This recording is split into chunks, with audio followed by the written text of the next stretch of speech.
హౌస్లో సోమవారం వస్తే చాలు నామినేషన్ స్టార్ట్. ఇక ఆడియన్స్‌కి ఎంటర్‌టైన్‌మెంట్ స్టార్ట్ అనమాట. సో, ఈ సోమవారం అయితే మాత్రము విష్ణుప్రియ నాబిల్‌పై నామినేట్ చేస్తుంది. నాబిల్‌ని నామినేట్ చేసినప్పుడు నాబిల్ నచ్చిన ఆన్సర్‌కి బయట టీవీలు చూస్తున్న ఆడియన్స్ మొత్తం కనెక్ట్ అయ్యారని చెప్పొచ్చు.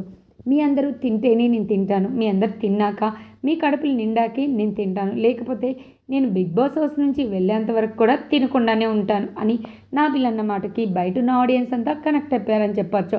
అట్లనే నయనికను కూడా విష్ణుప్రియ నామినేట్ చేస్తుంది. ఇక తర్వాత పృథ్వీ అయితే నాగమణికంఠని నామినేట్ చేస్తాడు. నామినేట్ చేసినప్పుడు పృథ్వీ ఒక డైలాగ్ ఇస్తాడు. అక్కడున్న ప్యారెట్‌ని అది ప్యారెట్ అంటేనే ప్యారెట్. కాకపోతే ప్యారెట్‌ని పట్టుకొచ్చి నువ్వు డైనోసార్ అంటే అది ఎట్లా అయిపోతుంది? ఇది కూడా అంతే అని చెప్పి ఒక రీజన్ చెప్పి నామినేట్ చేసేస్తాడు. యష్మి వచ్చి నాగమణికంఠ నువ్వు హార్ట్ బ్రేక్ చేసావు. ఫ్రెండ్‌గా నా హార్ట్ బ్రేక్ చేసావు అని చెప్పి అంటుంది.